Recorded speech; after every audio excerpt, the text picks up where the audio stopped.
Yeah. Once we, Yeah.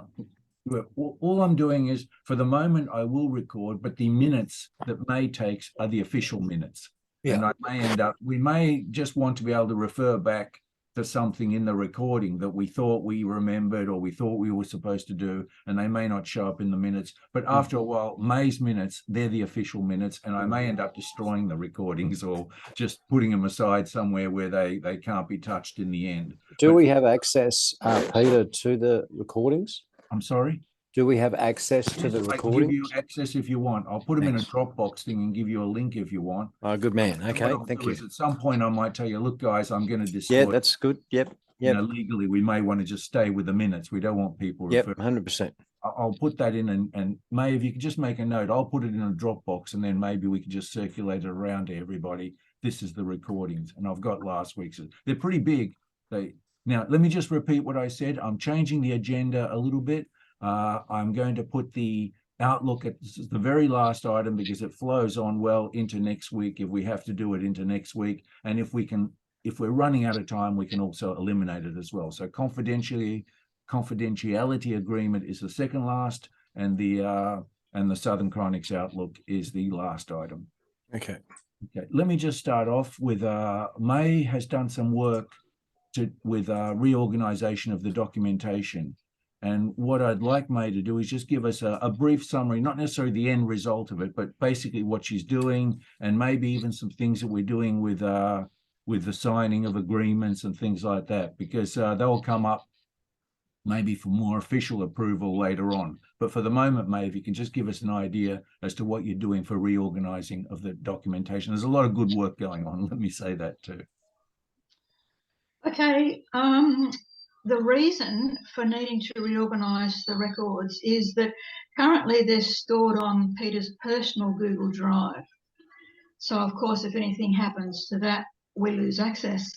They are backed up on his portable hard drive, but the records need to be readily accessible by all of us.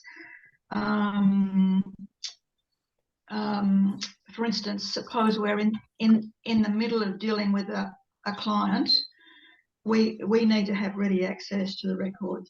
So I'm proposing that we transfer the records that are currently on the shared Google Drive to the Google Drive for an account that we have called southerncryonics@gmail.com. That's an account whose password is always known by the chairperson and the secretary. So it's not a personal account that would disappear if somebody became incapacitated. Here we go. So the expected use would be mainly the secretary and the directors. For example, the secretary will be receiving signed paperwork from new subscribers. That has to go up there. The members' paperwork isn't complete. That's up there.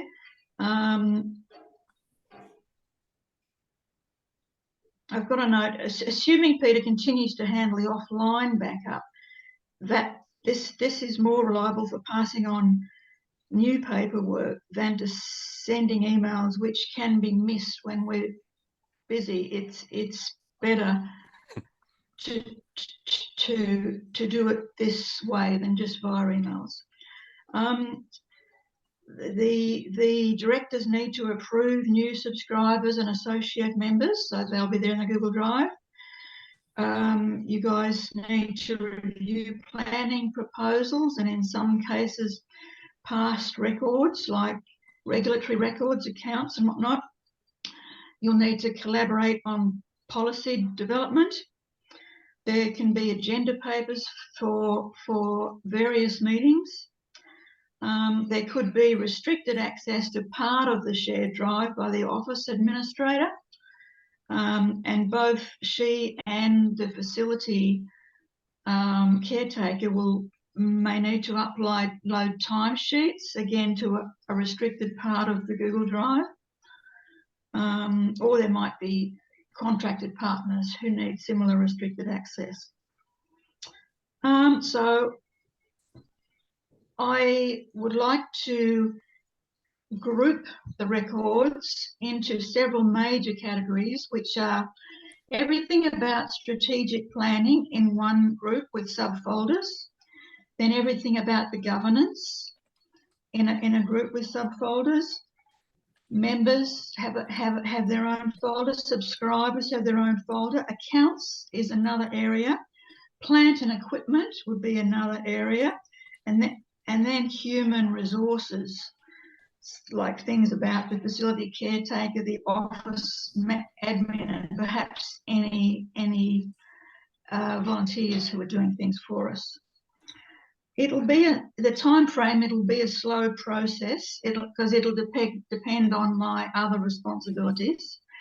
If you like, I can go through some of the things which would be actually in those main areas. You want me to? Why don't you leave it for the moment, May? Right. Because I think at this stage, I think it's better if we just get a feel for what's going on. That's what I thought. And then, because I honestly don't know the pieces. I'll tell you one reason why May is doing a great job, because everything is there. Remember, once I made the comment, if we did an audit tomorrow, it would pass. I know where all the pieces are. But if I walked out the door and somebody did an audit, you would not know where all the pieces are. And May's putting it together in such a way so that if I'm not there, it's obvious. It's obvious, and all of you will have, in fact, you all have access at the moment to the current location, but you'll probably get there and say, wait a minute, where the hell did Peter put all these things? Or what did he do? Why did he? Just before, I think May got into a situation where I'd sent a reply to somebody saying that there was an agreement, and May couldn't find the agreement.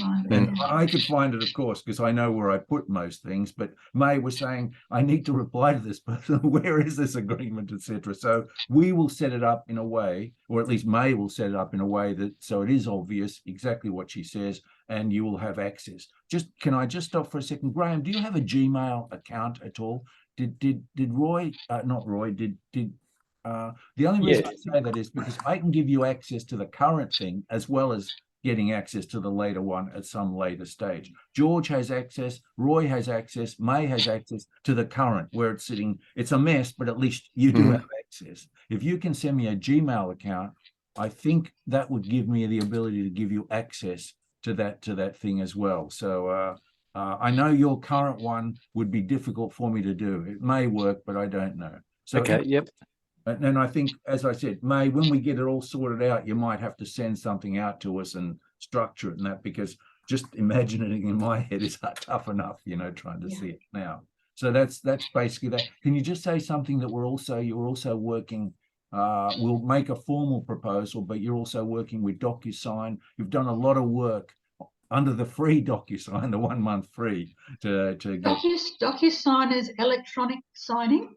Rather than having to email a PDF out to the client and then they have to print it and then they have to sign it and then they have to scan it and then they have to send it back to us, and maybe because there's no validation of their signing process, maybe they've made mistakes, and this has happened with just a couple of people I've dealt with lately. And then you guys have to sign it and then send it back, and you have to look up the emails about what people have said about their problem, what their problem was with they didn't understand. So this will make the process of signing much easier for everyone concerned, particularly the clients, but also for us. And it will be very easy for secretary or whoever's receiving the documents to just download all the individual documents, pop them on the Google Drive with a certificate of completion, which gives a complete audit trail for the process in the unlikely event that the DocuSign company ever disappears. Okay, that's good, because we'll be making a more formal proposal, at least May will be making a more formal proposal at the next meeting, because we want to probably sign on as an official. It's not a large amount of money, it's a small amount of money, but we just need to do it formally later on. The other thing that it will help is the things for the members, the founding members. And I'm a bit ashamed to say this in front of Graham after he filled out 20 documents, whatever he filled out. I'm sorry, Graham.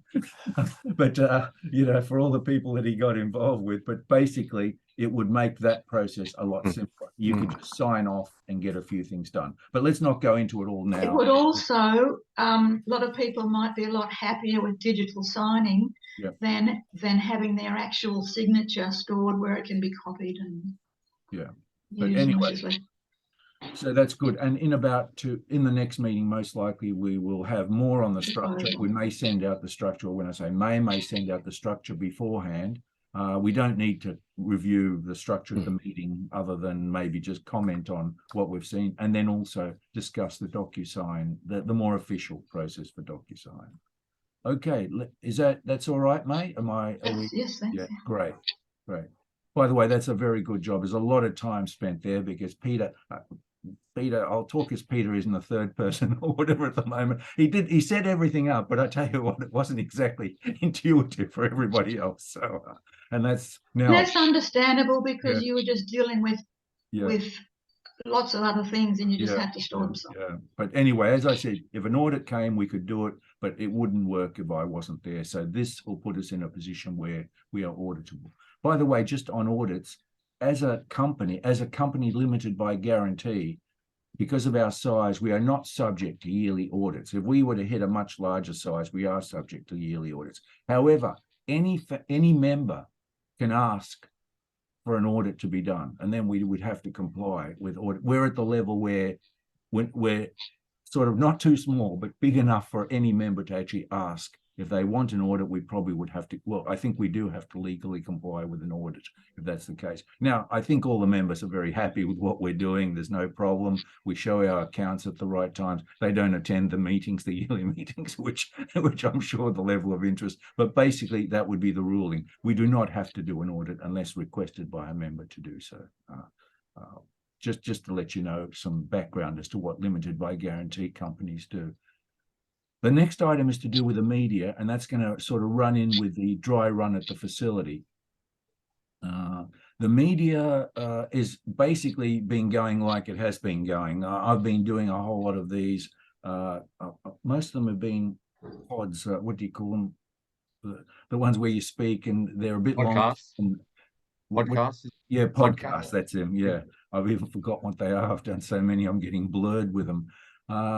They're all right. Again, the reaction has been almost zero as far as getting new members or new subscribers, which I thought, because in the past we used to do a lot of media work and we never really got any reaction.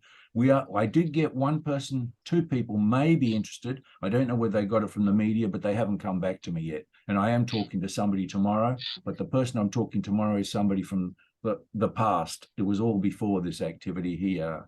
May I ask, Peter, of the 40 or so members that we have at the moment, how many of them, or how did they find out about us? Okay, the first 35 founding full members almost did it by word of mouth. I don't know how you found out, for example. I was just surfing the net.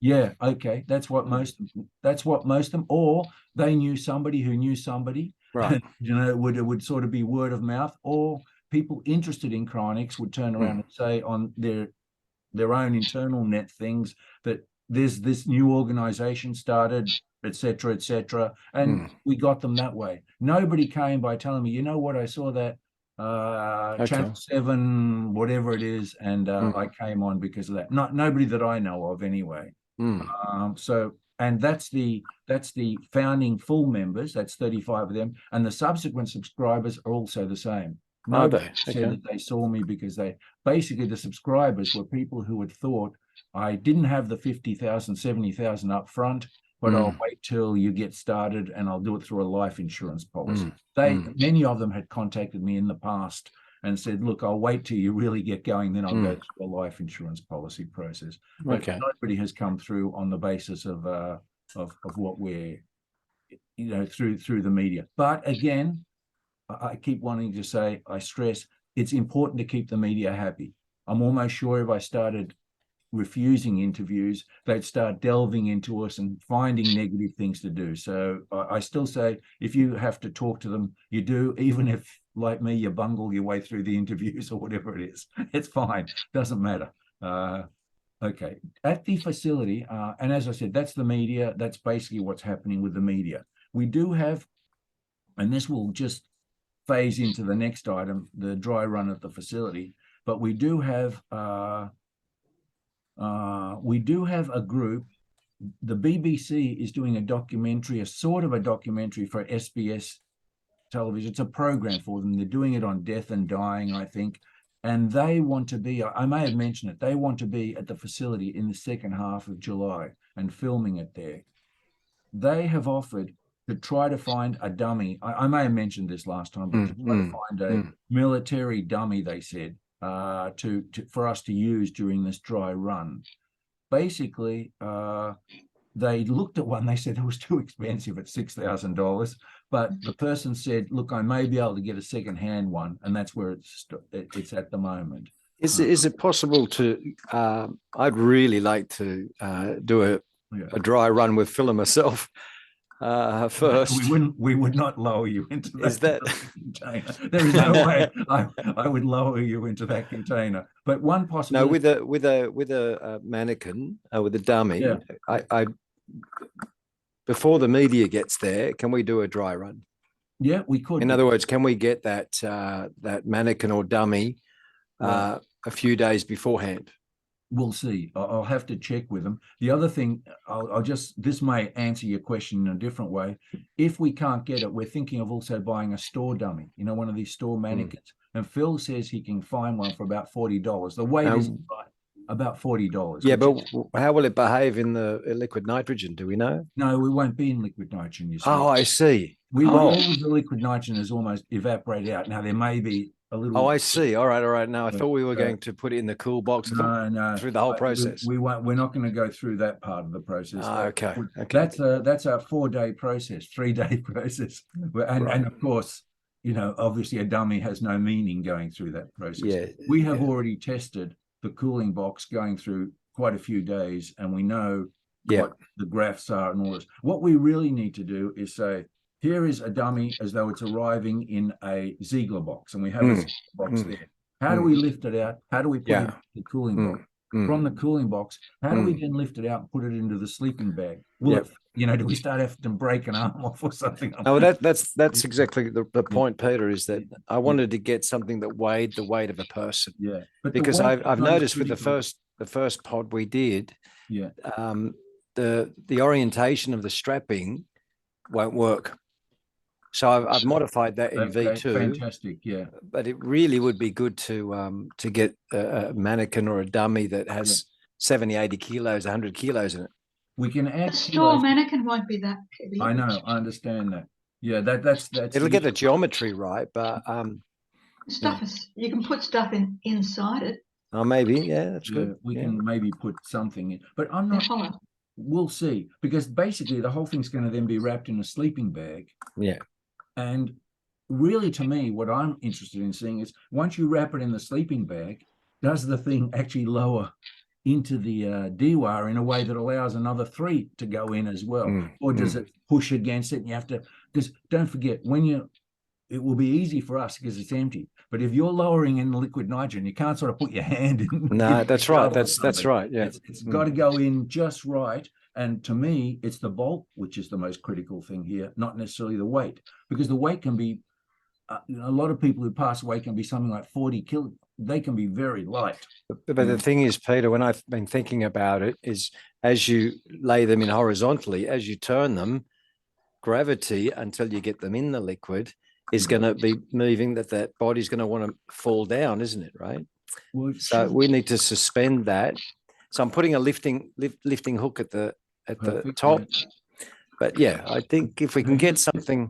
I thought we wrap them in the sleeping bag hard, and then we tie the sleeping bag into the pod. Yeah.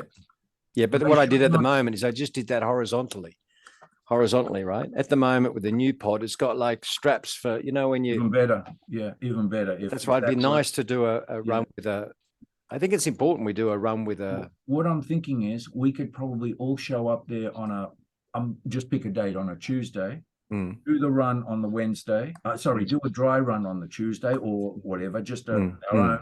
They show up on the Wednesday. Yes. Yeah. And I even told them, look, guys, this is a test. We may end up having to go back, readjust this, do this, do that. It's not going to be perfect, but you can. And they said, that's great. That's exactly what we want to see. We want to see you. We don't want to see the end result necessarily. We want to see you going through, because I told them it's a test. We'll also have somebody there to be able to.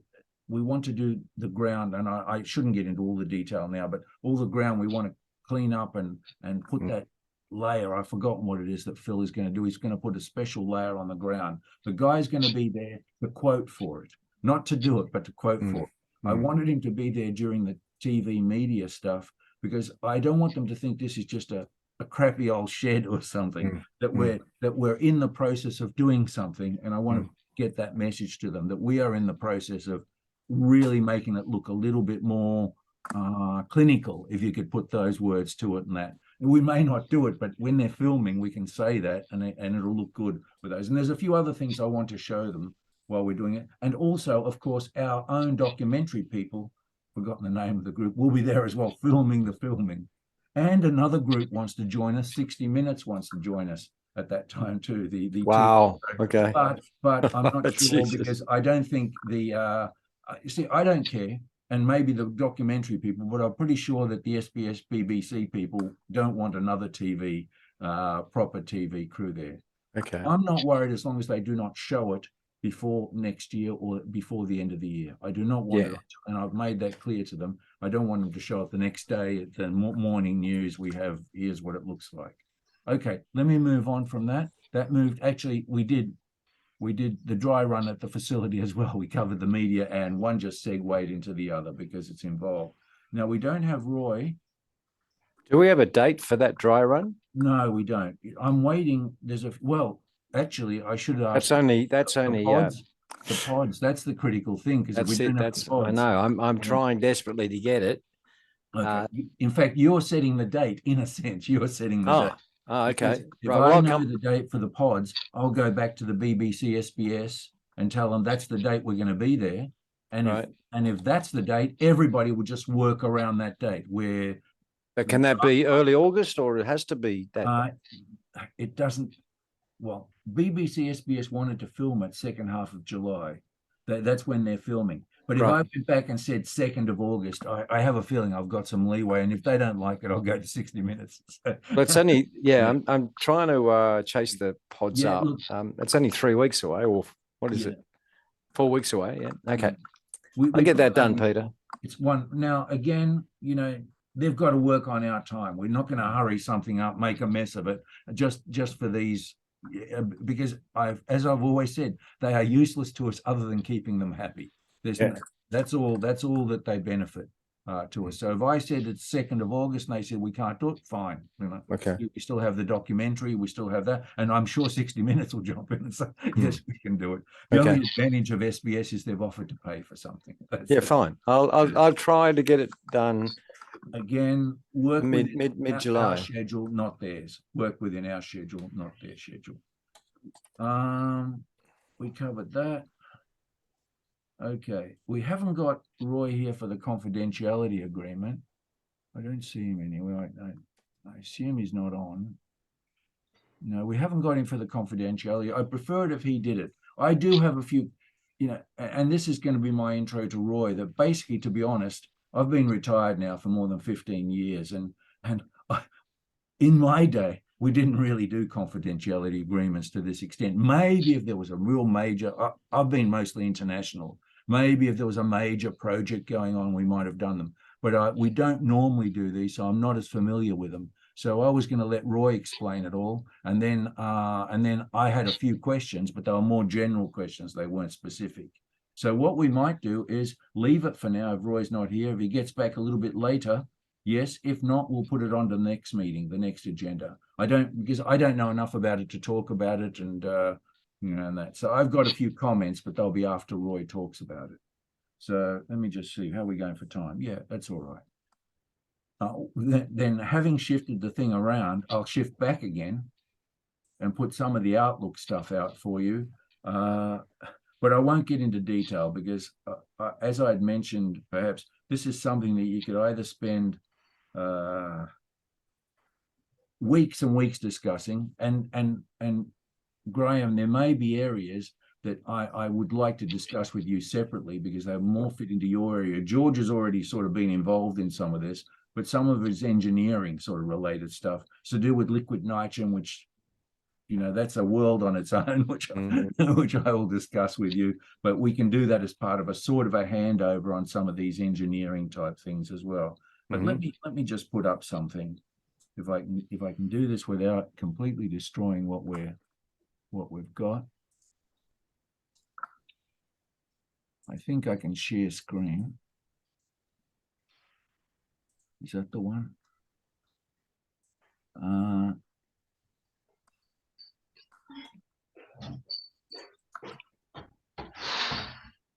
Did anything come up on your screens? It looks like Yep, all the graphs whole lot there. of graphs and things and those sorts of things. Yep, all Okay. there. Oh yeah, and you're on the side. I can see you now. Okay, now I don't know how well you can see this, and Good. you can see it all right. Yes. Okay, look, this is something that I developed. This is on its 99th iteration of this, but this is like an outlook of what Southern Chronics has been looking at over the last, in fact, it goes for 100 years, but this is 20 years. We don't want to get carried away talking such long time periods. So basically, this is an outlook of what Southern Chronics, if things go based on the most current information we have. This is based on the most current information. Now, number one is, I just want to say very clearly, nobody can predict the future. My whole job was involved in forecasting, project planning, but you can't predict the future. All these things are good for is to sort of identify any inflection points, anything that may be causing you something of concern. What are the key sensitivities? What does the whole thing jump around with if you do things? What areas should you be most careful about in all this? But basically, this shows you the next 20-year outlook based on the most recent information we have. And I've been updating this so many times based on so much other information as well. Let me just have a quick look at a few things I did want to say here. Just some. Are they all tabs you got on the bottom there? Yeah, there are probably 100 scenarios in all this thing, and it just automatically updates the whole thing. But this is the latest scenario. Okay. If you want to see tabs, you will. It's infinite, almost the number of tabs. But let me just say what it basically does, and I just want to just pull something else out here if I can find it. Yeah, just for me to just quickly look at something. Okay. As I said, it's very difficult for us to work out anything. But as you can, here's the other thing. This does not include things like, anybody who knows this, doesn't include experience curve effects. It doesn't include economies of scale, and it doesn't include efficiencies. This is me being very, very conservative in the way I'm looking out, because if there's anything, there is some upsides in all this. And in fact, you'll see some as we look at this a little bit more. There is some upsides. Looking at the 20 years, the first one is, and I don't know whether you can see my little thing, client numbers. And as you notice, it started at exactly what we're starting off at. We have at the moment 15. We have 15 clients, and they're just growing at a very small number over the next 20 years. So you think we'll get 15 to 20 a year? Yeah, so that's a year. Yeah, so the total number we'll have is around 300 or so in the 20 years. And the reason why it doesn't add up to all of these is obviously some of them are suspended during this allows for the fact. The other thing is an outlook based on the suspensions that are going to occur. Now, what it does for clients and it does for our founding members is the green ones are the clients, the ones that we're picking up now. What it does is it does the age of the clients, an average distribution of age over a whole lot, and then it does the future in terms of mortality rates. So people in their 20s will die off much later than, of course, people who are 80 or something in this. So these are the numbers that are forecast to pass away through this period. The green, this is clients, not many. The blue is founding members. So you can see I've really piled the front. with the founding members. There's about 8 founding members estimated in the next 10 years to be needed. Now, the founding members is an interesting category, because you remember the founding members have already paid at the beginning. So what ends up happening is that a founding member is, in a sense, getting a free suspension. We're going to incur a whole lot of costs in that, but we're not going to get any income for those costs. They already paid in the investment, and the investment's sitting in all the equipment and things that we have. And the red is, we assume every 10 years we'll get one emergency situation. Somebody might come to us and say, actually, it happens more often than every 10 years, but normally, but somebody might say, look, I've got a parent, whatever, about to pass away. I'm willing to give you the $150,000. I'm fairly well off. I'll give you the $150,000 if you do the suspension. And that's what's in those numbers. So those numbers are pure guess, the red. The others are based on mortality tables, and the blue are also semi-mortality tables. It's me knowing roughly the age of all our founding members and who they've nominated, and I've included it. This then picks up the total number of suspensions over the 20 years. And what it says is we're going to have about 30, it's about 1 a year, roughly 30 suspensions. And that includes these numbers here over the 30 years. Now, this is the most critical table, this one here. This shows what I call our cumulative cash flow, excluding any borrowings or anything like that. Basically, this needs to stay positive. Okay, this needs to stay positive. It's positive during the 20 years. It's positive during the 20 years. That's the most critical one here that we need to look at. And this is the one that I track all the time to make sure what happens if it goes negative, why is it going negative, and what caused it to go negative. Now, what are the key things here? The key things here are, the key sensitivities, I should say, are, these are fairly obvious, but liquid nitrogen, the price of liquid nitrogen and how we use liquid nitrogen and how effectively we use liquid nitrogen, it's almost a topic on its own, and I will handle it separately, but that's a key criteria here. A second criteria is people costs. We will be dependent a lot on volunteers. We do have funds in there, $55,000, and it can be a little bit higher than that, but I've been very conservative for paying people, but there's a lot of dependence on volunteers in this. And I think we won't be short of volunteers. I think with the way people are, we will have volunteers. The other one is, and I'm going to show you this in a second, but I'll sort of jump that one for a second. The founding, the actual price itself, the $150,000, is obviously a key number, and that leads to something else which I'll come back to. Just for reference, Cryonics Institute cost is $50,000. That's what Cryonics, in Australian dollars, that's what Cryonics Institute. Our price is $150,000. LCOR is $300,000.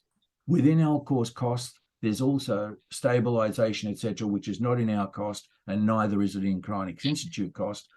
But LCOR would be about $250,000. So equivalent costs in Australian dollars is Cryonics Institute, $50,000, us $150,000, and $250,000 for LCOR.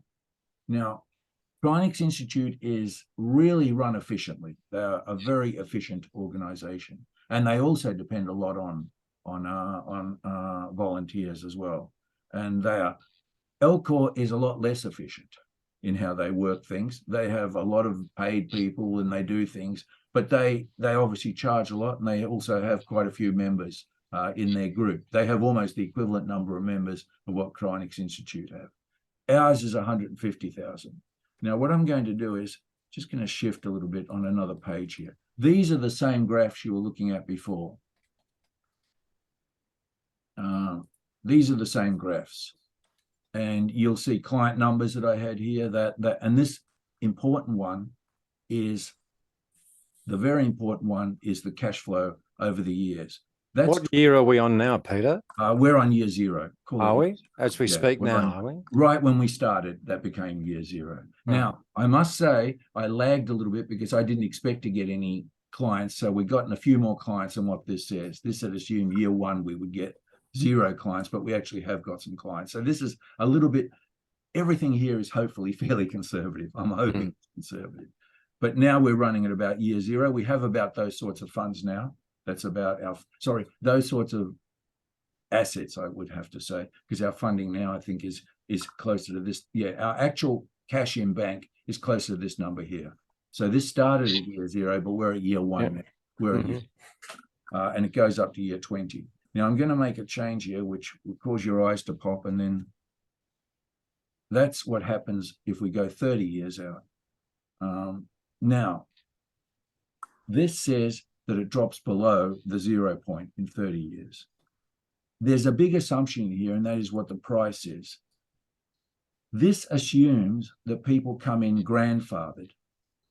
That basically, if they came in at $150,000 in 50 years, when they get suspended, they still only pay $150,000. That was the original idea when we first came into all this thing. And in fact, one of the reasons why we had some in our very first board of directors was because I didn't agree with that. And, I said, there's no way we could do that because we'll have problems in those years later. If I were to change the economics, for example, and I made it so we don't have grandfathering, so people actually, their price increases. Now, this is for clients, by the way, don't forget. This is not, founding members are locked because founding members have already paid. But if we changed it, this is what happens if we change it. How much have you changed it by, Peter? What's that? I made it from grandfathering to non-grandfathering. Yeah, but what was the gradual increases that you put in? Basically inflation, 3% inflation. 3%. Okay. Yes. I went to 3% inflation. Well, that has to happen, doesn't it? It does.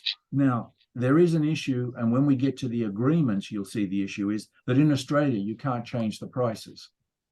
In Australia agreements, you can't say it's $150,000 and then in 10 years say, wait a minute, it's not $150,000 anymore. In the US, you can.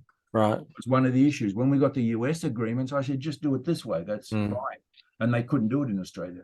So what we have in our agreements now is we have a clause which is not in the US agreements. And that clause is at any time with 6 months notice, we can back out of the agreement. Okay. There's actually 2 clauses that affect it. And why I'm bringing all this up is because it's a lot of things that all these things actually tie into our whole corporate stuff. And I could talk for hours about all these sides of these things. But basically, the agreement says that we can back out of it. In the US and in the US agreements in Europe, you can't back out. The company cannot back out of the agreement, but they can change the price. Right. Yeah. Change the price. So the lawyers originally said what to do was to not to be able to back out, but to say we give them less service so that we will only give them the service that is for their price. But that doesn't work for us. How can, if something costs $150,000 and they paid us only 100, I can't say in 20 years we're going to throw you out of the container. So what has to happen here is that basically we have to employ some sort of grandfathering, a non-grandfathering. We need to increase our prices. They don't have to be every year, everything with inflation. But the only way we can do it if somebody says, sorry, I'm not going to, that's the agreement, that's what we said, we then have to give our 6 months notice to back out of the agreement. Because otherwise, as you saw before, what will happen is... So how does ASIC just increase it every year? How does who? ASIC. ASIC, no, ASIC doesn't have a contract. We have a contract. Well, let me back off. You can increase it. You can, but you have to stipulate the exact increase in the contract.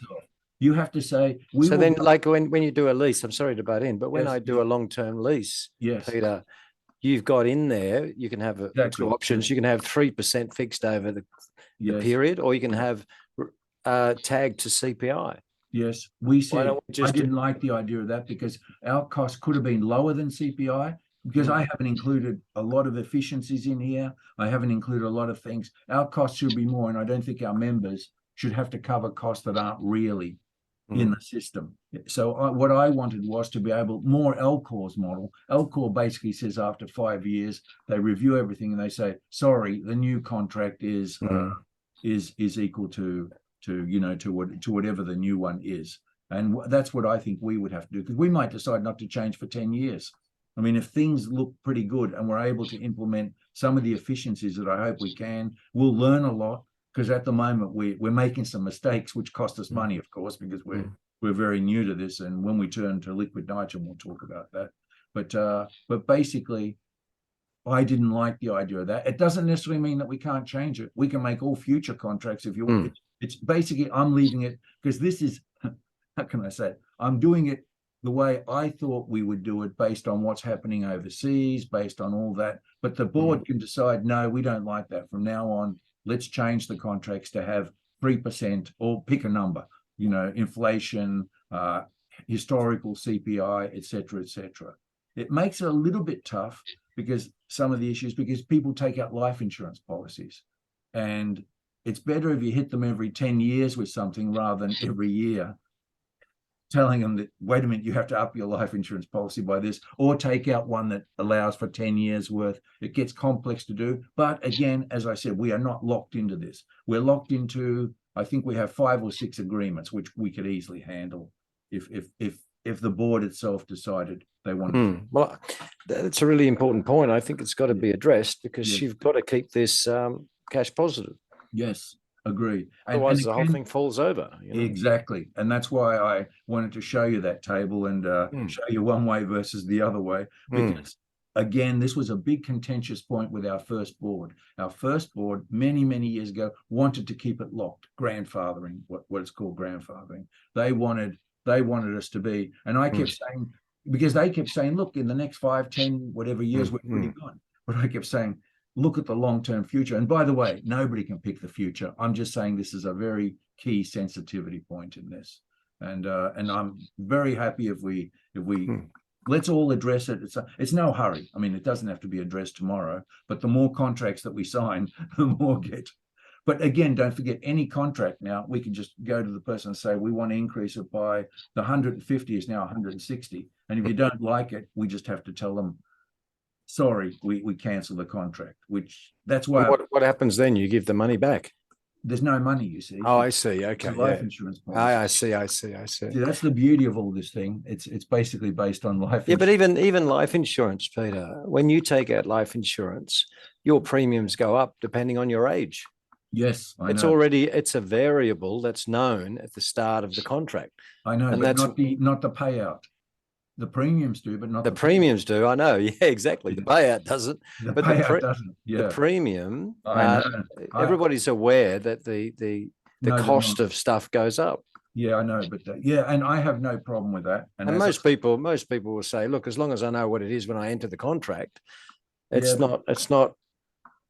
Then I'm happy to do it that way. All my thinking was that I preferred the old.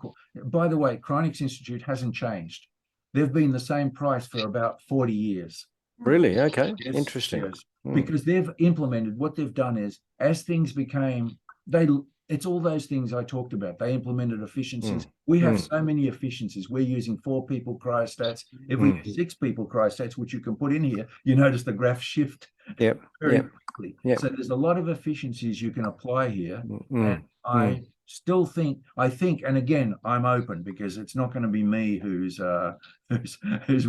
doing this in the future. I don't want to have a future board that says, what did that Peter get us into right now? But even if you get the efficiencies in, which is what everybody wants, it just means that your variable increases are less.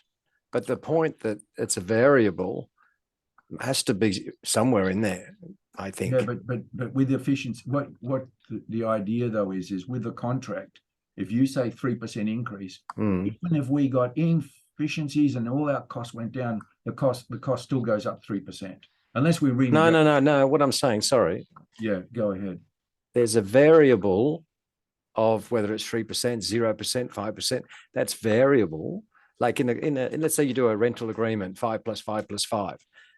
That's a 15-year contract, and at the start of the contract it says, okay, rent increases will be either fixed or attached to CPI.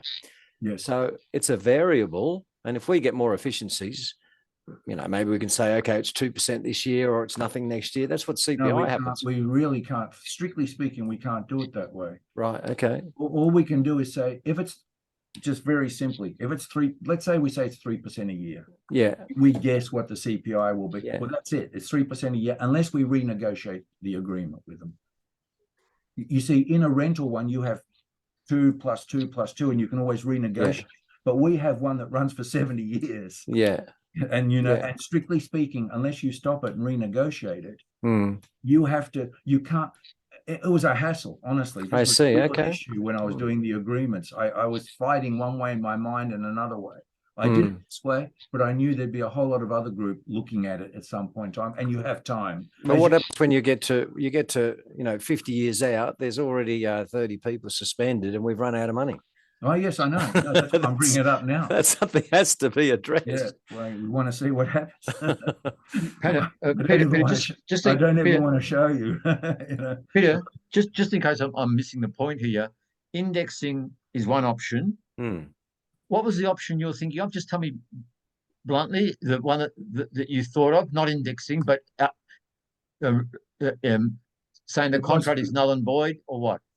You mean me, as in Peter, or you're? Yeah, you said me, Peter. that indexing wasn't really viable because people would feel bad or something like that. And now, basically, here's was my idea, that we would renegotiate. Basically, indexing means that every year it goes up by 3%. Whatever. Okay. I'm thinking that we may not need to increase every year by 3%, but maybe in 10 years we say, look, guys, we really need a 5% increase. We work out based on what we think is going to be needed. My idea was we go to everybody and say, we're going to renegotiate the contracts. There's going to be a 5% increase. The people who say, I'm not having that, we just give 6 months notice on the contract. You see, we have the US organizations cannot pull out. We can. I put that in especially for this. Okay. The US organizations. So what happens if someone's paid? Okay, it's gone up from 150 to 160 to 170. Someone's paid that 170. What happens then? That's it. No, they haven't paid. The insurance pays at the end. No, but eventually they will be suspended, right? Okay, well, that's it. That's fine. This covers all that. And that they're in for that's it. There's no more increases after that because they've paid, right? No. They're 300 years. This allows for the fact that the people who are in the future, yes, has all this model. So this increasing is only prior to suspension. Prior to suspension, right? Exactly. That's fine because that person can say yes or no.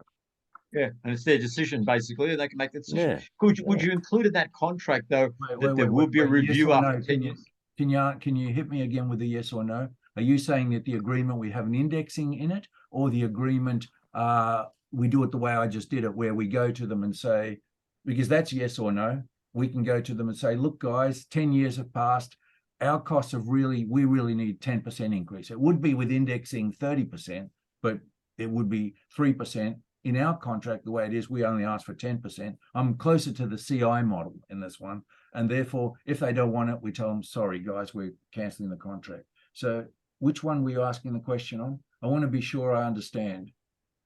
You're raising good questions, by the way. These were flying around through my mind for months. So there's talking with lawyers. How do you see it that I'm... there's two ways. One is indexing. One is the way I've done it, simply. The way I've done it is basically no indexing, other than at some point in time we ask for an increase, and if they don't like it, I'm sure 99% will say yes. Yeah. But a lot of the other ones, actually, even in that 99%, they'll say, oh, does that mean I have to increase my life insurance policy? Because it's not as simple as just, as just increasing the price. A whole lot of other mechanisms have to come into play. Yeah, I think you're right, Peter. And again, it's probably worth asking the members, but I think you have to address that point. Members don't, for the sorry, not members, the new subscribers. Sorry. Yeah, you're right. But I could ask them which way they want to do it. We make up our mind, but I think anybody of sound mind understands that inflation exists. Yes. Anybody, right? So either way is going to work. I just think that if you link it to 3% per year, I wouldn't like that. If you link it to CPI, which is a variable, people get it. People, as long as you can show them how that CPI number comes, I think people get it. All right. I mean, we don't have to make a decision now. Correct. It's something that keep it in your minds, because it's not that hard to change in the agreement. If I had to change in the agreement, it's not that hard. I've got a lot of options as to what we can do in talking to the lawyers, because I fought with this. I tell you, I fought months with all. And you're assuming, correct me if I'm wrong, you're getting 15 plus new subscribers a year. A year, yes. Every year another 15. Are we on track with that? How's that We're ahead so far? We're ahead, because this year we're at 15, and I might get 16, 17, and the year hasn't finished yet. Okay. But it could be, and I stress, it could be that we started and we got 15. The next lot of 15, I think, will come when we actually have a patient, when we show we can do it. That's what I think will happen. After that, if we're an ongoing organization, I think 15 is possible. That's over one a month. Yes, it's over one a month. And that's subscribers, not suspensions. Subscribers. Now that number can drop to about 10, maybe 7, and we'll still be viable. Okay. It doesn't drop. It drops with the, in that year 23 that you see, it drops here, but it doesn't drop. It goes down, but it doesn't become unviable. Okay, very good, very good. This is fantastic stuff, Peter. Well, you will see. There's still a lot more to go in all this.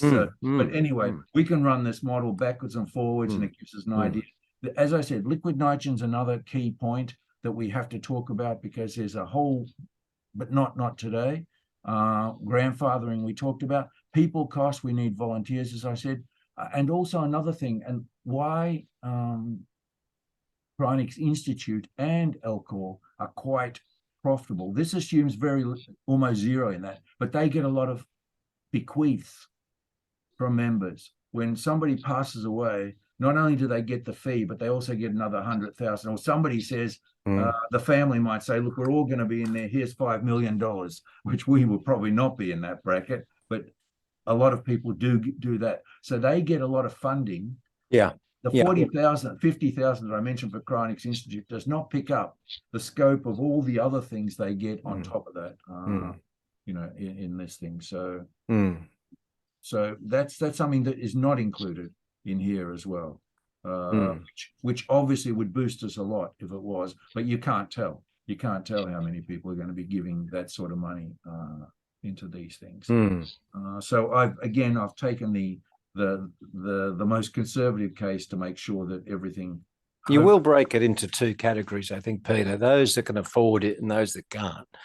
And when you've got people who've got plenty of money, they're going to obviously want it to succeed, and will throw a bit more cash at it. If you simply can't afford it, and you're trying to get money through life insurance, and that's the way Elcor and CI is. But there are some people that are relatively well off, and their whole family may be in this thing, and they don't they bequeath to do something, add more cryostats to it. Again, those cryostats, when they're $70,000 each. When 4 people are in there, you're buying a quarter of $70,000. So that's right. Very good. Okay. Yeah. Okay. Look, I wasn't going to go into that much detail, but I had a bit of time. It's getting near that, and I wasn't going to go into much more here. There's a lot more that we can do with this thing. There's a lot more that I can go into, but again, Graham, I may pick up with you separately on liquid. I'd like to do that, Peter. So if you can give me an indication of when we can spend some time together. Maybe if you want to next Monday at this time.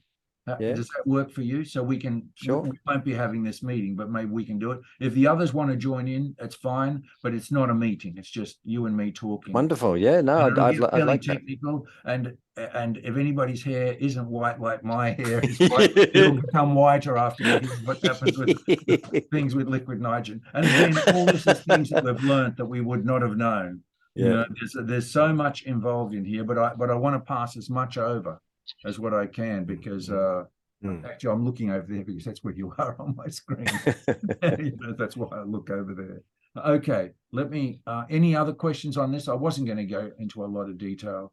I went into more than what I expected to. I wasn't even going to show the future, but I had a bit more time past the 20 years. And I want to talk about the grandfathering aspect. And I like what you're telling me about the indexing, but we may still want to think it through completely. It's tied into life insurance. It's tied into people's expectations. It's tied into a lot of other things. But we only have five agreements signed, so we can always change our future agreements. There's no problem with that. Okay. All right, I'll stop the sharing. Okay, great. And again, maybe as we said, 2 o'clock next week, Graham, we just get on. It'll probably be a different Zoom call to this one. I'll Sure. send you the details. Anybody else is welcome, but it's going to get into real, you know, the liquid nitrogen evaporates at this time out of this tank at 5 times the rate at which it evaporates here. So the magic equation as to what, you know, et cetera. So the cost goes up from 3 to whatever it is, you know, et cetera, and we have to really think that through. Phil has helped a phenomenal amount in all this because we've been working together while he's been doing this. So that's invaluable. In fact, without Phil at the facility, who knew what he was doing too, we would have probably not progressed. We'd still be about where we were a few years ago, if that's the case. So I just want to say that. Okay, we don't cover the other item. Let's let it go. There's no hurry with, by the way, because Julie is currently overseas. She's coming back in August, so we don't have to cover the confidentiality till then. I'm going to suggest, by the way, and it may be something Roy may not agree, that we only apply the confidentiality if we do at all to Julie. I don't want to apply it to Neil because I don't see what he's seeing that's so confidential. But we can talk about that when it's not a proposal, it's just a suggestion at this stage. Let's talk about it when Roy comes on for next time. It's better if he's on. He needs to present that part of it. I don't know anything almost about confidentiality agreements other than the ones we signed.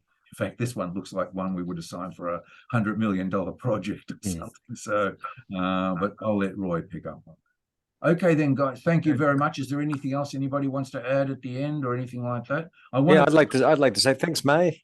Yeah. No, thank you. Yes. Thank you. Yes. Thank It's you, wonderful, really, honestly. Thank you. It's No, lovely. thanks. No, really, thank you, because May has been helping me a lot. And it's good because a lot of my stuff now is getting transferred over, which is exactly what I want to be doing here, transferring things over. I'd be interested in the meeting next week. Yeah, I'm going to send it to everybody. You're all invited, but it's going to be very much Graham and myself. Of course, yeah. But I of just want to course, hear it. you know, because a lot of the stuff will get semi-technical. I think it's not very technical, but it'll get semi-technical. But you're very welcome to. Everybody's welcome to be involved. George does know part of it because he's been involved to date, but he's welcome too, you know, as well. So, okay, then, guys. Thank you again very much. Talk to you again soon. Take care. See you guys. Thanks, Peter. See you, Graham. Bye. See you, May. Thank you. See you, George. Bye.